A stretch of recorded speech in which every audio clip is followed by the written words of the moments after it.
자, 오늘 우리에게 주시는 하나님 말씀을 이제 봤습니다. 오늘은 누가복음 1장 26절에서 38절까지 말씀을 함께 받도록 하겠습니다.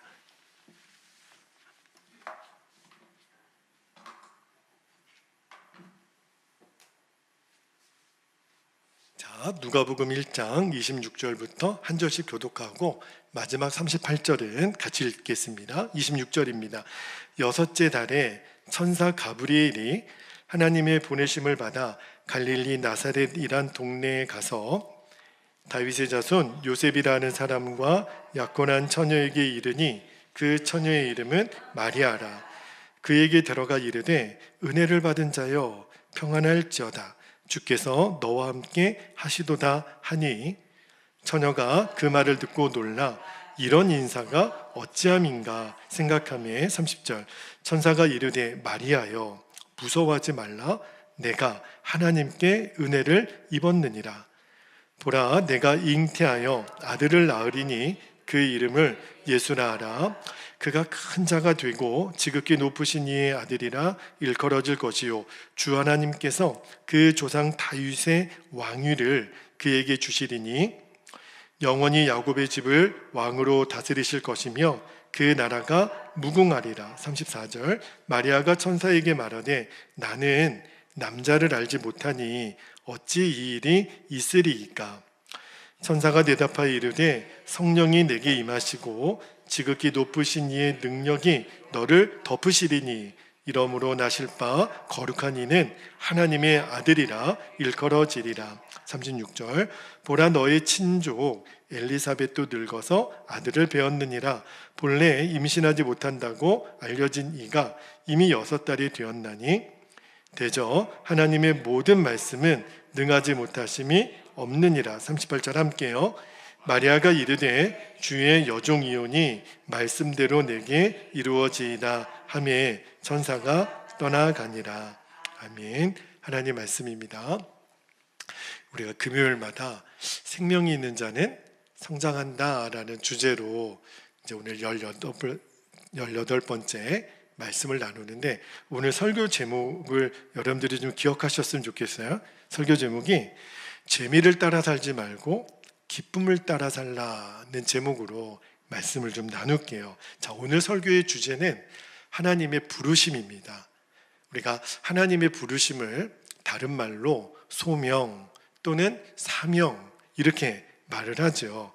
오늘 하나님의 부르심에 대한 말씀을 좀 나누기를 원하는데 R.A. 토레이라고 하는 그 목사님이 전하신 그 예화 중에 한 이야기를 좀 여러분께 좀 나눌게요. 하루는 어느 여인이 이 R.A. 토레이 목사님을 찾아와서 이렇게 상담을 요청하는 거예요. 목사님, 저는 은혜를 받고 싶은데 집회나 예배를 가도 제가 은혜를 잘 경험하지 못합니다. 어떻게 하면 제가 은혜를 경험할 수 있겠습니까? 하고 토레이 목사님께 상담을 요청을 한 거예요. 그때 토레이 목사님이 이 여인에게 뭐라고 권면을 했냐면 자매님 기도를 하세요. 어떤 기도를 제가 해야 될까요? 그때 토레이 목사님이 가르쳐 주신 기도가 뭐냐면 하나님 나 자신을 똑바로 알게 해주세요. 그렇게 자매님 기도해 보세요. 하나님 나 자신을 똑바로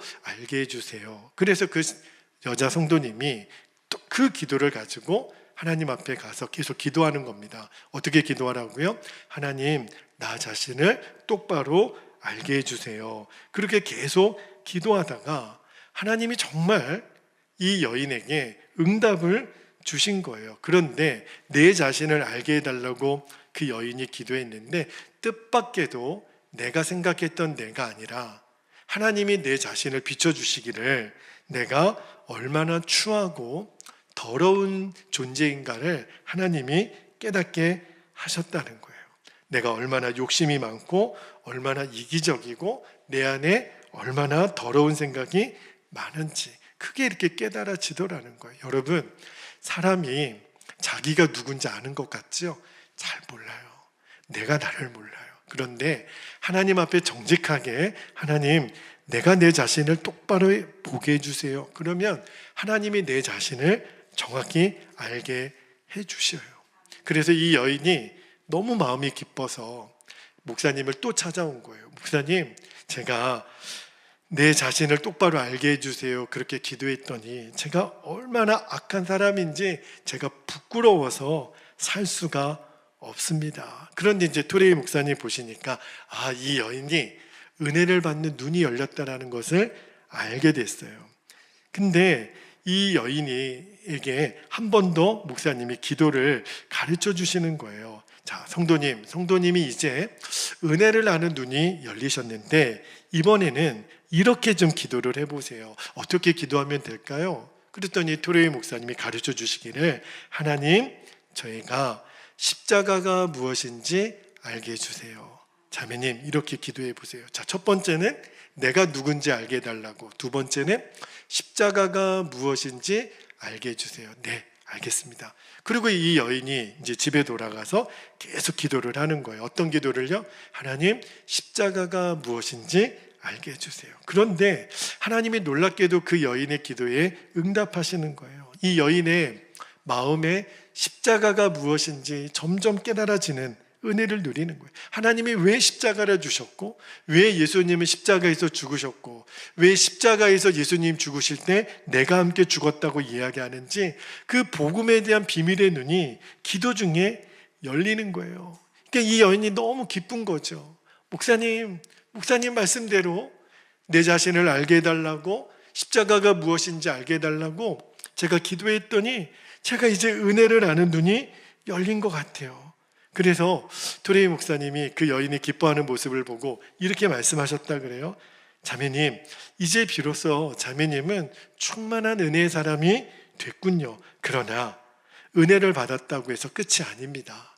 이제 자매님이 또 하나의 기도를 시작하셔야 됩니다. 목사님, 그게 뭐예요? 그때 토레이 목사님이 이렇게 가르쳐 주셨어요. 은혜가 은혜되게 하기 위하여 이제는 내가 하나님의 일을 하게 해달라고 기도하셔야 됩니다. 그래서 그 여인이 돌아가서, 하나님, 제가 이제 하나님의 일을 하게 해달라고 계속 기도했다는 거예요. 여러분, 이 이야기가 사실은 우리 모두의 문제입니다. 혹시 이 자리에 하나님의 은혜가 아직도 뭔지 잘 모르겠다 그러면 사실은 소명에 대한 이야기를 드리기가 어려워요. 왜냐하면 아직도 하나님의 은혜의 눈이 열리지 않았으면 소명이라는 것은 너무 어려운 주제 이야기거든요. 그렇다면 여러분이 일단 이 기도부터 시작해 보세요. 하나님, 내가 누군지를 알게 해주시고 십자가가 무엇인지 알게 해주시면, 그렇게 여러분들이 기도하시면 하나님이 반드시 은혜의 눈을 뜨게 해주세요. 자, 그런데 은혜를 받았어도 내가 십자가가 뭔지도 알고 내가 누군지도 아는데 많은 성도님들을 가만히 보면 너무너무 마음이 허전하다 그러고 뭔가 모르겠다 그러고 신앙생활의 기쁨을 모르겠다 그러고, 왜 그럴까? 은혜는 받았는데 왜 은혜가 내 속에서 은혜를 못 받은 사람처럼 그렇게 될까? 그거는요, 내가 은혜 받은 것으로 그쳤기 때문에 그래요. 여러분, 여기서 멈춰서 안 됩니다. 그러니까 은혜로 안 되는 거예요. 자, 그러면 어떻게 되냐면 오늘 설교의 주제입니다. 이제 저와 여러분이 눈을 뜨고 어떤 기도를 드리셔야 되냐면, 하나님, 제가 하나님의 일을 하게 해주세요. 다시 한번요. 하나님, 제가 하나님의 일을 하게 해주세요. 여기까지 가야 되는 거예요. 내가 하나님의 일을 하게 되는 것, 그거를 영어로 vocation 그러는데 그게 소명이에요. 그게 사명이에요. 그때부터 은혜는요, 우리가 누리는 은혜는 내가 하나님의 일을 알게 되는 사명의 눈이 뜨일 때 은혜는 더 강력하게 내게 역사합니다. 여러분, 아직 사명이 내가 잘 모르겠다. 목사님, 무슨 말인지는 알겠는데요. 그런데 하나님이 제게 주신 사명은 뭔지 잘 모르겠어요. 오케이, 괜찮아요. 그리고 아직 나는 소명으로 사는 것 같지가 않아요. 오케이. 그렇다면 오늘 말씀을 잘 한번 들어보시기를 바랍니다. 먼저 한 가지 좀 조심해야 될 것이 있어요. 주의 일을 해야 된다, 하나님의 일을 해야 된다, 소명을 받아야 된다. 그러면 한국교회 성도님들이 오해했던 것이 하나 있어요. 그러면 내가 목회자가 되라는 건가? 선교사가 되라는 건가? 전도자가 되라는 건가? 그죠? 그렇게만 생각하니까 그냥 일반 평범한 평신도들은 특별한 사명이 없어도 괜찮다라고 여기는 것, 사실은 이게 굉장히 큰 문제입니다. 여러분, 저도 지금 목사라는 직분을 갖고 있지만 하나님이 저에게만 특별한 사명을 주신 게 아니에요. 우리 모두에게 사명은 똑같이 주신 겁니다. 저의 사명이나 여러분의 사명이나 다 주님이 주신 거예요. 여러분, 하나님은요, 우리 각자에게, 나에게는 남이 잘 하지 못하는 특별한 재능, 달란트라고 하죠. 그런 게 있습니다. 여러분이 유달리 요리를 잘 하시는 분이 있죠. 뭘 만들어도 집안 식구들이 다 맛있게 먹는 분들이 있죠. 달란트예요. 여러분, 누구 앞에서 이렇게 막 말을 잘하는 것도요, 이게 달란트입니다. 그리고 하나님이 나에게는 너무 출중한 외모를 주신 것 같아요. 여러분, 매일 느끼시죠? 거울 앞에 서실 때마다 나는 왜 이렇게 출중하지? 이런 느낌 매일 있으시죠? 그죠? 고개를 끄덕끄덕 하시는 분들은 그러세요. 그리고 나는 왜 이렇게 머리가 좋지? 나는 왜 이렇게 친화력이 좋지? 그죠? 그리고 어떤 성도님들에게는 하나님이 진짜 특별한 은혜를 주신 것이 재정의 복을 너무 많이 주시는 거예요. 그죠? 그리고 막 관계의 복을 주시고, 뭐 정말 건강의 복을 주시고, 외모의 복을 주시고, 그리고 막 집안이 막 3대 4대 믿음의 집안, 우리가 생각했을 때는 와, 부럽다. 이 모든 것들을 다 가지고 있으면 얼마나 부러워요. 그죠? 자, 그런데 여러분 꼭 기억하실 것이, 이제는 눈을 떠야 되는 것이, 하나님이 이 모든 것들을 나에게 왜 주셨는가 하는 거예요. 내가 특별히 다른 사람보다 얼굴도 잘생겼어, 돈도 많아, 건강해, 똑똑해, 뭐 노래도 잘해, 운동도 잘해, 집안도 좋아, 신앙의 몇 대 손이야. 이 모든 것들을 왜 주셨을까요? 나 혼자 잘 먹고 잘 살라고 주셨을까요? 아니에요. 하나님이 이 모든 것들을 주신 목적은 하나입니다. 하나님이 주시는 사명을 위해서 살라고 주신 거예요. 사명을 감당하라고. 여러분, 나중에 하나님 앞에 서게 되는 날 하나님이 우리에게 다 물으실 거예요. 야, 내가 너에게 돈도 주고 건강도 주고 외모도 주고 믿음의 유산도 주고 너에게 이 모든 것들을 줬는데 너 그거 갖고 뭐 하다 왔어? 주님이 물으실 거예요. 그때 내가 맨 나 먹고 사는 것으로만, 즐기는 것으로만, 나 혼자만 잘 먹고 잘 사는 것으로만 썼다면 주님 앞에 진짜 부끄러워서 얼굴을 못 들을 거예요. 반드시 물으실 때가 옵니다. 저와 여러분에게 주신 것들을 가지고 너 뭐 하다 왔니?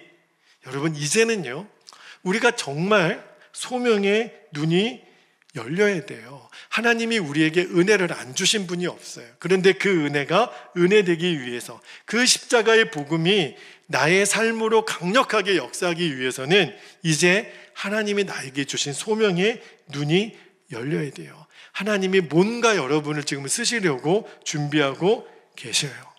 오늘 그 눈이 열려지게 되기를 축복합니다. 오늘 우리가 읽은 그 성경 본문에 보면 가브리엘 천사가, 하나님이 보낸 가브리엘 천사가 마리아에게 나타나서 마리아야, 너가 잉태하게 될 거야. 그분이 누구예요? 예수님이잖아요. 그죠? 그 이야기를 전하는 거예요. 그래서 좀 어려운 말로 수태고지라고 이야기도 하는데, 근데 오늘 본문에서 참 인상 깊은 그 두 절의 말씀이 있는데, 자, 28절 말씀을 한번 볼게요. 28절에 보면 가브리엘 천사가 마리아에게 뭐라고 말하냐면, 은혜를 받은 자여 평안할지어다, 주께서 너와 함께 하시도다. 그리고 30절도 볼게요. 30절에 보면 마리아여 무서워하지 말라, 내가 하나님께 은혜를 입었느니라. 이렇게 두 번 반복해서 이야기를 하는데, 지금 성경은요, 마리아가 은혜를 입었대요. 그런데 여러분, 마리아가 은혜를 입은 팩트는 뭐예요? 처녀가 임신한 거예요. 여러분, 처녀가 결혼도 하기 전에 임신하면 돼요, 안 돼요? 안 되는 거예요. 이거는 진짜 이 말도 안 되는, 이런 일이 우리 집안에 일어났다. 엄마, 나 임신했어요. 너 누구야? 그냥 몰라요. 나 혼자 임신한 거. 이거는 말이 안 되는 거예요. 사실 마리아, 처녀인 마리아의 입장에서 보면 이거는 은혜가 아니라 저주에 가까운 거죠. 이게 기절초풍할 일인 거예요. 그런데도 성경은 마리아에게 2번이나 마리아야, 너가 은혜를 받았다, 이렇게 말씀하시는 거예요. 여러분, 마리아가 받은 은혜가 뭐죠? 마리아가 받은 은혜는 예수 그리스도의 육신의 어머니가 되는 사명을 받은 거예요. 그러니까 성경은요, 사명을 받은 것을 은혜를 받았다. 내가 부자가 되고 돈이 많아지고 건강해지고 병고침을 받고 이래서 은혜를 받은 게 아니라, 성경이 말하는 은혜는요, 사명을 받은 자를 은혜를 받았다, 이렇게 이야기하는 거예요. 여러분, 하나님의 구원 역사를 위해서 하나님의 아들 예수가 인간의 모습으로 오기 위해서 그 통로로 쓰는 사람이 필요했던 거예요. 그가 누구예요? 육신의 어머니 마리아입니다. 그러나 이때부터 마리아는 고통의 연속이죠. 여러분, 말도 안 되는 일이 지금 벌어진 거잖아요. 그러니까 사명을 받았는데 너무너무 당황스럽고 앞으로 이 일을 어떻게 감당하나, 그죠? 그런데 성경은요, 놀랍게도 그런 마리아를 가리켜서 은혜를 받았다. 그러니까 여러분, 이제는 정확히 아셔야 돼요. 사명을 받은 것이 은혜를 받은 거라는 거예요. 자, 예를 들어서 여러분 집안에 아직 예수님을 제대로 믿지 않고 구원받지 못한 사람들이 있잖아요. 직계 가족에도 있고 뭐 사촌들도 있고. 그래서 우리가 이렇게 같이 기도하고 있는데 여러분 마음에 하나님이 이런 마음을 주신다고 한번 해보세요. 주님, 제가 우리 집안 식구들을 다 구원할 수 있는 통로가 되게 해주세요. 여러분, 그거는요, 괜히 나오는 기도가 아니에요. 사명의 기도예요. 그 사람이 하나님의 은혜를 받은 거예요. 학생들이 있다면, 이 자리에 우리 학생도 있잖아요. 여러분, 또 학생을 둔 자녀들이 있다면 아이들이 어떤 기도를 하는 것이 정말 복된 아이냐면, 하나님, 제가 그냥 학점 따기 위해서, 졸업장 받기 위해서 이 학교 다니지 않고 내가 이 학교를 복음화시키게 해주세요. 그렇게 여러분이 기도한다면 그게 사명의 기도예요. 저는요, 실제로 중학교 2학년 때 예수님 처음 믿고 제가 다녔던 학교가 미션 스쿨이었어요. 저 신설동 로타리의 대광 중학교라고. 들어갔더니 맨 교회에서 예배만 드리고 기도하고. 근데 은혜죠. 그래서 그 학교에서 지금 선한목자교회 전신인 믿음의 집 교회를 다니는 한 친구가 저를 전도한 거예요. 그래서 제가 오늘날 이 자리까지 올 수 있었던 거거든요. 근데 여러분, 미션 스쿨이라고 해서 아이들이 다 교회 다니는 게 아니더라고요.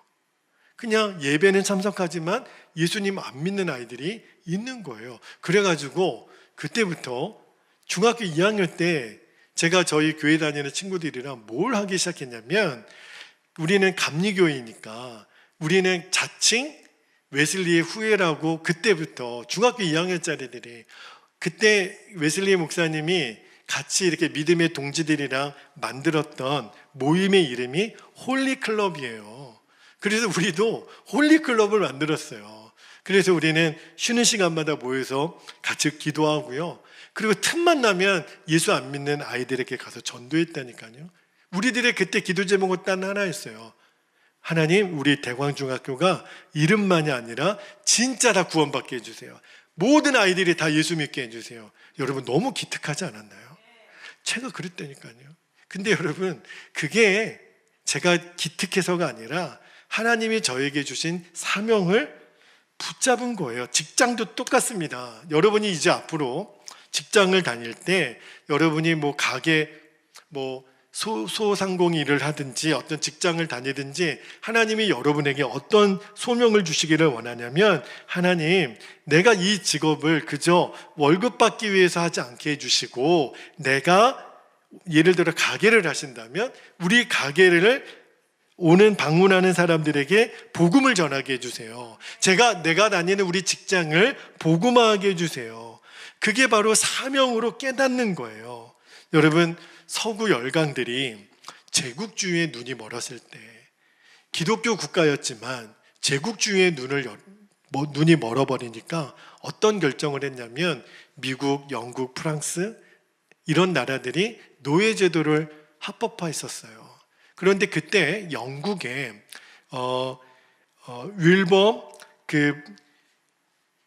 영국의 윌리엄 윌버포스라고 하는 그 하원 의원이 있었거든요. 근데 이분이 크리스찬이에요. 근데 어떤 사명을 하나님이 주셨냐면 정치인이 되는, 여러분 우리 국회에도, 지금 한국에 있는 국회에도 예수 믿는 사람들 많습니다. 예수 믿는 사람들이 제가 알기로는 3분의 1 정도는 된다라고 들었어요. 그런데 이 윌버포스도 내가 예수 믿는 사람이고 하나님이 이왕 정치인이 되게 해주시면 제가 이 영국의 부정부패를 개혁할 수 있는 그러한 사람이 되게 해달라고 기도하고 하원 의원이 됐는데, 문제는요, 여러분 정치 세계를 저는 정확히 알지는 못하겠어요.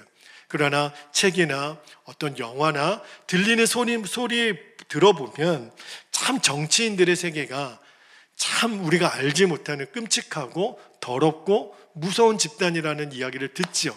윌버포스가 뭘 환멸을 느꼈냐면, 야, 내가 여기 있다가는 그냥 믿음 하나 지키지 못하겠다. 그래서 자기가 다니는 교회 목사님에게 편지를 씁니다. 무슨 편지를 쓰냐면, 목사님, 저 더 이상 정치하지 못하겠습니다. 여기는 너무너무 두렵고 더럽고 내가 이 자리에 있다가는 그나마 있었던 제 믿음도 다 잃어버리겠습니다. 저 이제 의원직 사퇴하고 저 수도원으로 들어가겠습니다. 그렇게 목사님에게 편지를 썼대요. 근데 그때 그 다니는 교회 목사님이 답장을 하시기를, 윌버포스, 당신이 그 하원 의원이 된 것은 하나님이 당신에게 주신 사명이요. 당신의 사명을 지키시오. 수도원으로 가는 게 당신의 사명이 아니라 이 자리로 보내신 이가 하나님이시라는 거예요. 그때 윌버포스가 깨닫기를, 아, 맞다. 내가 은혜를 받는 생활을 하는 것이 중요한 게 아니고 이제는 은혜를 알았다면 나는 사명을 위해서 살아야 돼. 이거에 눈이 열린 거예요. 그래서 이 윌버포스가 하나님께 기도하기 시작합니다. 하나님, 제가 힘들지만 제가 이곳에서, 이 국회에서 전 뭘 할 수 있을까요? 그때 하나님이 그의 눈을 열어주시기를, 노예제도부터 폐지하라. 관습처럼 여겼던 흑인들을 노예 삼고 정말 미개한 사람들을 잡아다가 노예 삼았던 그 노예제도를 폐지하라. 그리고 영국 사회에 만연했던 모든 부정부패를 척결하라. 그 일을 위해서 내가 너를 쓰리라. 너무너무 어마한 일을, 사명을 주신 거예요. 근데 여러분, 정말 계란으로 바위를 치죠. 한 사람의 국회의원이 어떻게 국회를 바꿉니까? 저는 우리나라 국회의원들 중에 크리스찬 국회의원들이 있다라는 것을 알아요. 그들을 위해 기도할 때 하나님, 그들이 좀 윌버포스 같이 좀 되기를. 여러분 나중에 결과를 보신 분은 알겠지만 이 윌버포스 한 사람이 끝까지 전체 상하원 의원하고 투쟁해서 노예제도를 폐지합니다. 미국의 노예제도를 에브라함 링컨이 폐지했다면 이 영국의 노예제도를 윌버포스가 폐지해요. 그리고 이제 모든 그 법들을 이제 정직하고 깨끗하고 비리가 없는 한 사람의 그 하원 의원이 영국의 국회를 완전히 뒤집어 엎어버려요.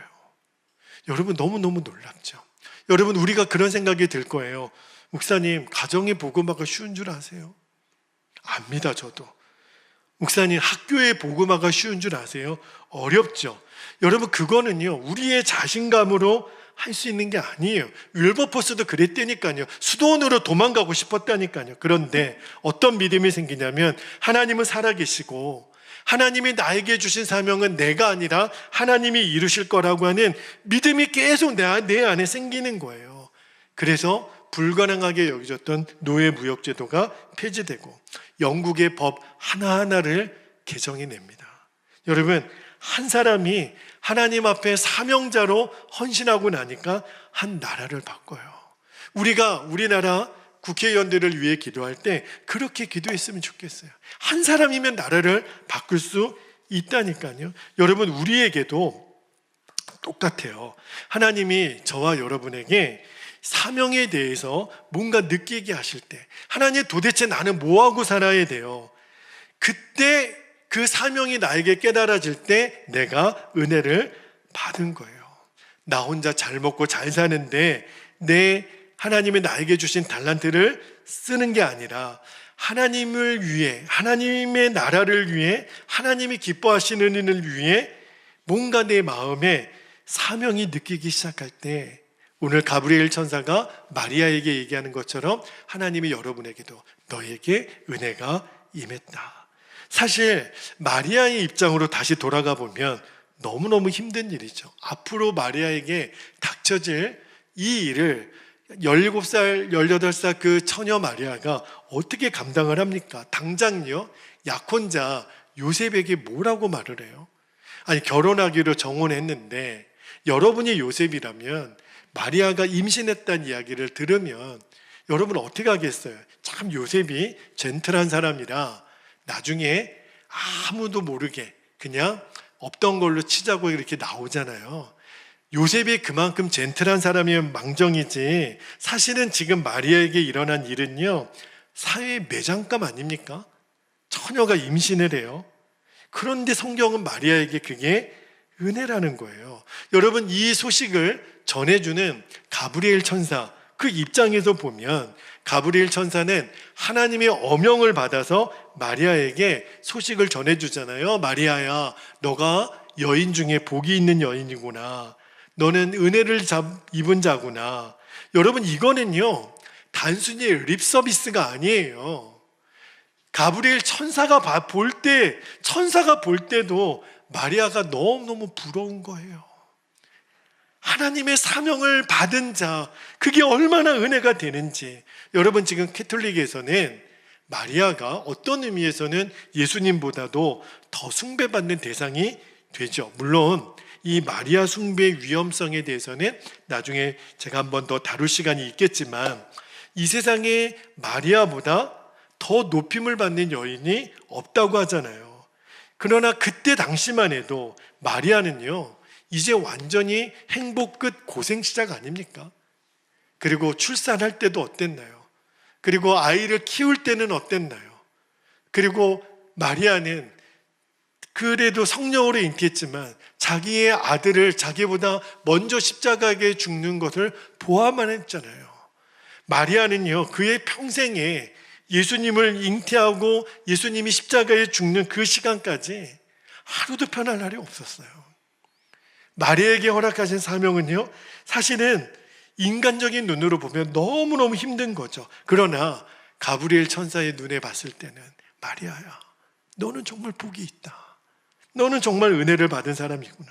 여러분, 이제 우리가 알아야 돼요. 하나님이 우리에게 이 사명에 대해서 깨닫게 하실 때, 그러나 그 일이 나를 두렵게도 하고, 내가 그걸 어떻게 감당해요? 나는 그런 능력도 없어요. 목사님, 나는 그런 그릇도 아니에요. 하나님, 저를 잘못 보셨네요. 아니에요.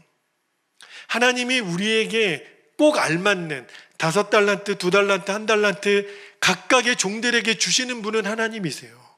그게 하나님의 주권이에요. 하나님이 저와 여러분에게 사명을 주실 때 부담은 되겠지만, 그러나 여러분 이제 영적인 눈을 뜨고 보면 천사도 흠모할, 하나님은 천사에게 그런 사명을 안 주신다니까요. 저와 여러분에게 주시는, 천사도 부러워하는 은혜를 받은 거라는 거예요. 여러분 이제 지금 현재 나이가 어떻게 되세요?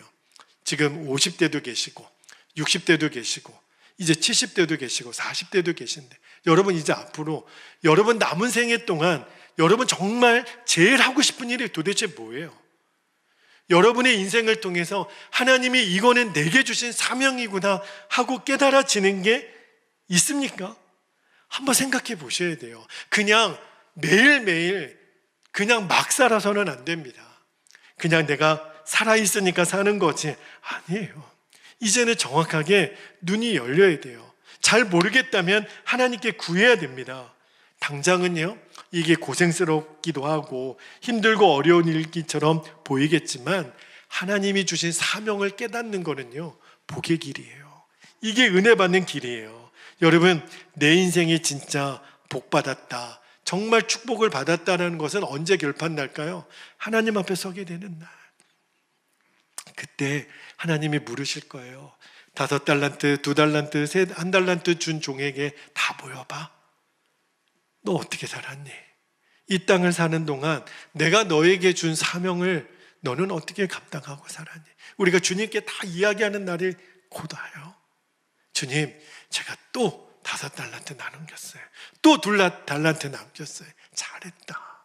착하고 충성된 종아, 너 정말 잘했다. 그런데 1달란트 받은 종이 와서 한다는 얘기가 아무것도 안 했어요. 저기 뒷간에 땅에 파묻어 놓고 아무것도 안 했어요. 주님이 그에게 뭐라고 얘기하죠? 이 악하고 게으른 종아. 여러분, 주님 앞에 서게 되는 날 하나님이 우리에게 사명 감당하라고 건강도 주시고 외모도 주시고 돈도 주시고 물질도 주시고 시간도 주시고 재능도 주셨는데 그거 갖고 뭐하다 왔냐는 거예요. 아무것도 한 게 없다면 비록 세상에서는 떵떵거리며 흥청망청 남부럽지 않게 살았다 하더라도 주님 앞에 서게 되는 날 쥐구멍도 그런 쥐구멍이 없는 거죠. 얼굴을 못 들게 될 거예요. 반면에 우리가 비록 지금은 세상에 사는 동안 아무도 우리를 주목해 주지 않아도, 정말 우리에게 박수 주는 사람 없어도, 오늘 하루를 살아도 하나님을 위해 사는 삶이 무엇이지, 하나님을 위해 사는 사명을 이루는 삶이 무엇인지를 알고 있는 사람, 그 사람이 진짜 지혜롭고 복된 사람이에요. 여러분, 우리가 정말 하나님을 믿는 사람이라면 이 일에 대하여 명확해지기를 축복합니다. 우리는 그저 내가 앞으로 10년을 더 살지 20년을 더 살지 모르죠. 그러나 이 남은 시간 동안 하나님 나에게 주신 사명을 위해 살다 죽게 해주세요. 할렐루야. 이 눈이 열려야 돼요. 여러분, 그렇지 않으면 오늘 배 터지게 먹고 죽는데 그게 무슨 소용이 있겠어요? 하나님이 나에게 허락하신 사명 하나도 감당하지 못했다면 인생은 둘로 나눠주겠죠? 나를 위해 살 수도 있고 하나님을 위해 살 수도 있고.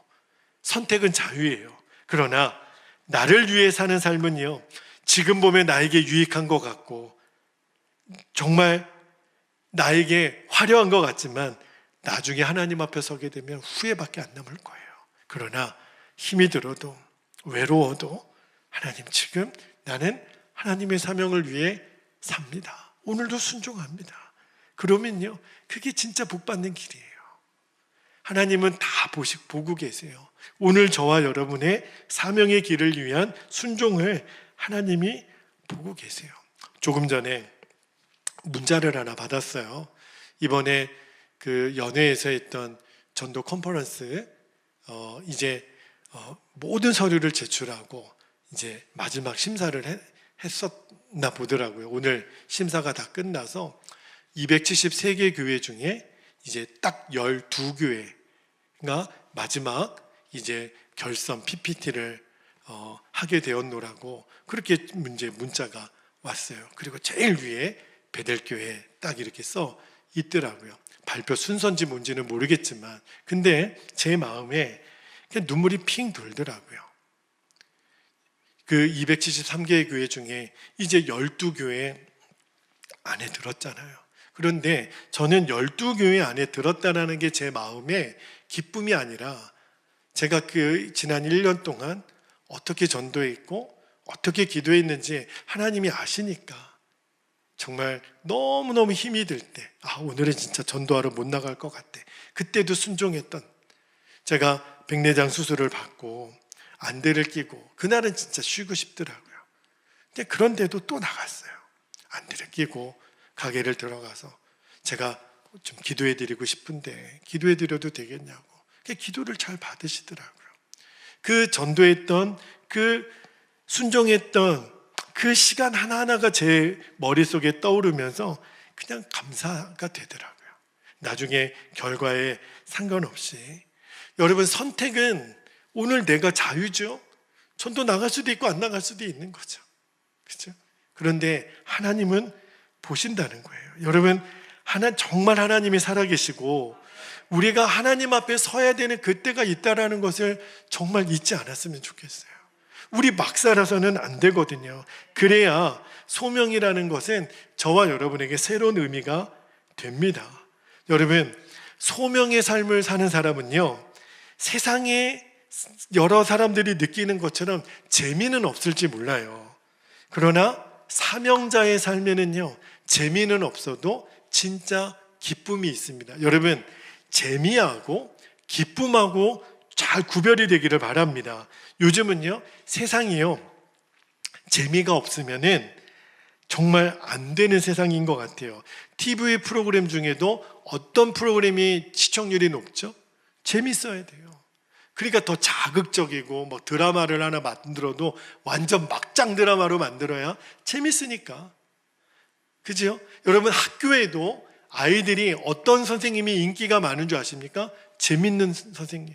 심지어는요, 교회도요, 목사님들 중에 유머가 많고 아주 웃긴 얘기 잘하시고 이런 분들이 재미가 많은, 유머가 많은 목사님이 마치 은혜가 많은 목사님처럼 보이는 경향이 있어요. 저는 유머가 많은 목사님들을 비난하고 싶지는 않습니다. 그 달란트죠. 목사님이 유머가 많으면 얼마나 좋아요. 자, 그런데 이 재미라는 관점에서 보면요, 사명의 길은 진짜 재미가 없어요. 재미로 따지면 사명의 길을 갈 사람 하나도 없습니다. 근데요, 사명의 길은요, 재미는 없어도 기쁨이 있어요. 여기에 눈이 열려야 돼요. 제가 오늘 문자를 받고 제가 지난 전도했던 시간들이 쭉 생각이 나면서, 여러분, 전도는 재미는 없습니다. 근데 기쁨이 있어요. 전도하고 돌아오면요, 진짜 말로 표현할 수 없는 내 안에 기쁨이 있어요. 어떤 기쁨이냐면, 정말 누가 제 머리를 막 쓰다듬어 주면서 준철아, 수고했다. 그래서 제 머리가 이렇게 된 거예요. 하도 주님이 쓰다듬어 주셔가지고. 저는 그렇게 믿고 싶어요. 여러분, 그때 주시는 기쁨이 있어요. 사명의 길을 걸어간 사람에게만 주시는 기쁨이 있어요. 여러분, 이 예화 하나만 좀 드리고 설교를 마치려고 그러는데, 유럽의 램버린의 천사라고 하는 메리안 플레진저라고 하는 여인의 이야기입니다. 이 메리안 플레진저가 헝가리 사람이에요. 헝가리 귀족의 이제 딸로 태어났는데 집이 얼마나 부자냐면, 그냥 우리는 이렇게 뭐 연립주택 하나 정도 있으면 큰 부자라고 생각하잖아요. 근데 이 플레진저의 집은요, 성 있죠, 성. 엄청나게 넓은 성. 그런 부잣집에 딸로 태어났는데, 그 할머니가 얼마나 극성인지 여행 다닐 때요, 우리는 보통 캐리어 하나 끌고 여행 가잖아요. 그런데 이 메리안이 여행 다닐 때는요, 집안에 침대, 옷장, 모든 가구를 다 들고 다녔어요. 왜냐하면 귀족은 아무 데서나 자면 안 된다는 거예요. 야, 부자도 그런 부자가 있네요. 그죠? 요즘 그냥 뭐 얼마 전에 TV 프로그램 중에 바퀴 달린 집 뭐 이런 것도 있더라고요. 아예 그냥 집에다 바퀴를 달아가지고 움직이면 그 정도로 어마어마한 부자였어요. 그런데 이 메리안이 18살 때 오스트리아 비엔나에 유학을 갑니다. 거기서 의사 한 사람하고 만나 결혼을 해요. 그런데 1년 만에 이혼합니다. 그리고 이제 그녀가 헤어지고 나서 얼굴이 굉장히 이쁜 사람인데, 이제 비엔나로 돌아와서 이제 배우가 됩니다. 여배우가 되는데, 그때 정말 젊고 잘생긴 독일의 감독인 오토 플레진저, 그래서 이 여인의 이름이 나중에 플레진저가 되는데 결혼을 해요. 그리고 나서 둘이 이제 미국으로 갑니다. 미국에 가서 이제 영화계에 활동을 하는데, 이때 이 메리안이 헐리우드에 이제 사교계를 주름잡는 여인이 돼요. 여러분, 미국의 헐리우드이 얼마나 영화 산업이 큽니까? 그 화려함과 활락에 이제 매료가 되어서 완전히 이제 사교계를 휘어잡는 여인이 되는데, 근데 그때 오토 플레진저랑 이혼을 하게 돼요. 두 번째 이혼을 하는 거죠. 그 다음에 이 메리안이 어디로 오냐면 프랑스 파리로 옵니다. 그리고 파리에서 또 사교계에서 활동을 하는데 이제는요 유럽의 사교의 여왕이 돼요. 이게 이제 일반 그 연애사에도 나오는 이야기예요. 굉장히 유명한 사람이 되는데, 자 근데 그때 그녀가 그 프랑스에 있을 때 1948년에 자기가 어렸을 때부터 동경하고 또 존경했던 알버트 슈바이처 박사가 이제 방문한다라는, 유럽을 방문한다는 소리를 들어요. 그때 이제 이 여인이 유럽 사교계의 여왕이었다 그랬잖아요. 그 군스바라고 하는 곳에 슈바이처 박사가 오는데 한 번쯤은 그분을 좀 만나보고 싶다라는 생각이 들어서 슈바이처 박사를 찾으러 갑니다. 그런데 슈바이처 박사님이 그 오르간 연주를 조그만 교회에서 하시고 계시더라는 거예요. 그 예배당에서. 그래서 이 메리안이 가서 슈바이처 박사의 오르간 연주하는 이 악보를 넘겨주는 역할을 하면서 슈바이처 박사랑 이야기를 나누는 거예요. 그때 이 메리안 플레진저의 나중에 자서전에 보면 슈바이처 박사랑 이야기할 때 마음에 빛이 비추는 것 같았다고 그렇게 고백을 해요. 왜냐하면 자기가 지금까지 살았던 이 사교계의 삶하고 저 흑인들을 위해 병원을 짓고 환자들을 치료하고 음악을 연주하고 찬양을 부르고 예배를 인도하는 그 슈바이처의 삶하고 자기는 너무너무 다른 거예요. 자기는 늘 화려하고 많은 사람들의 박수 속에 살았는데 늘 내 마음은 공허하고 내 마음은 허전하고 그랬는데 저 슈바이처 박사님을 보니까 뭔가 다른 거예요. 뭘까? 그때 그녀가 빛을 보았다고 그렇게 이야기를 했거든요. 그래서 나중에 이 슈바이처 박사가 아프리카로 돌아가서 이 메리안 플레진저를 그 램버린이라고 하는 병원에 초청을 합니다. 그리고 그녀가 그때 짧은 시간에 그 램버린 병원을 방문해서 하나님 앞에 회심하게 돼요. 그리고 그녀의 인생이 완전히 바뀝니다. 그녀는요 태어날 때부터 어마어마한 성에서 태어난 공주같이 살았고요, 그리고 사교계를 주름잡는 여왕 같은 삶을 살았잖아요. 그거를 다 버립니다. 하루아침에 다 버리고 이제 흑인들의 종이 되기로 결단을 해요. 매일 환자들을 고름을 닦아주고 아기들을 목욕시켜주고 나환자들을 식사를 먹여주는 일을 합니다. 그리고 평생 그 자리에서 벗어나지 않아요. 그녀가 나중에 썼던 자서전의 이름이 모든 것이 내가 원했던 것이었다. 근데 사실은 그 이야기는 슈바이처 박사가 했던 이야기죠. 거기에 보면 이 세상에는 두 종류의 사람이 있다는 거예요. 하나는 남을 돕는 사람이 있고 하나는 남을 돕지 않는 사람이 있다. 여러분, 사명 그러니까 굉장히 대단하고 큰 거로만 생각하지 않게 되기를 바랍니다. 하나님은 저와 여러분 각자에게 딱 맞게끔 주시는 사명이 있다는 거예요. 그런데 사명으로 사는 사람들에게는 세상 재미를 추구하는 기준으로 보면 진짜 재미가 없죠. 세상 재미하고는 정말 상관없는 일이기도 해요. 그런데 세상 재미하고는 비교가 안 되는 주님이 주시는 기쁨이 있어요. 이 메리안 플레진저가요, 누가 그 병원에 가라고 강요했던 사람이 없어요. 왜냐하면 자기가 기쁘니까. 자기가 환자들을 돌보고 흑인들을 돌보고 그 가난한 자들을 돌보니까 너무 내 마음에 기쁨이 있는 거예요. 여러분, 세상 재미는요 그냥 웃고 지나가면 아무것도 남는 게 없어요. 그런데 사명을 감당한 자에게 주시는 기쁨은요 나를 충만하게 합니다. 나를 거룩하게 만들어요. 이 메리안 플레진저가 거기에 눈이 뜨인 거예요. 진짜 기쁘니까. 그렇죠? 밭의 보화를, 감추인 보화를 발견한 사람의 그 기쁨. 내 생에 진짜 내가 원했던 기쁨을 발견한 거죠. 사명을 발견한 거예요. 여러분, 우리가 이제 기도할 텐데 우리가 하루를 살아도 정말 소명의 삶을 살게 되기를 축복합니다. 정말 하나님이 우리에게 주신 복음이 복음되는 삶을 위해서 반드시 사명이 있어야 돼요. 여러분 그 눈이 열려지게 되기를 원합니다. 그러면 어떻게 하면 사명의 눈을 뜰 수 있는지, 이 말씀은 오늘 시간이 없어서 제가 다음 주에 한 번 더 좀 말씀을 나눌게요.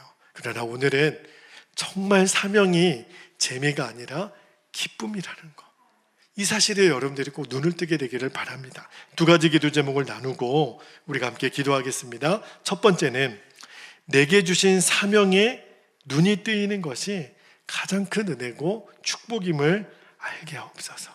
사명입니다. 주님, 그게 뭡니까?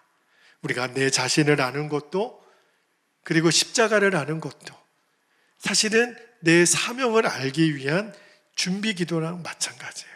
주님, 오늘 내가 그 눈이 열리게 해주십시오. 두 번째 기도는요, 세상 재미를 따라 사는 인생이 아니라 이제는 사명이 가져다 주는 진짜 기쁨을 누리는 인생 되게 하옵소서.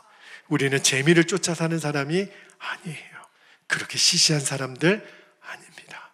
우리는 하나님이 주시는 사명이 주는 기쁨을 따라 사는 사람이 되어야 합니다. 그 눈을 주여 열어주옵소서. 오늘 허락하신 두 가지 기도 제목을 붙잡고 이 시간 주님의 이름을 간절히 부르신 후에 통성으로 기도하겠습니다. 주여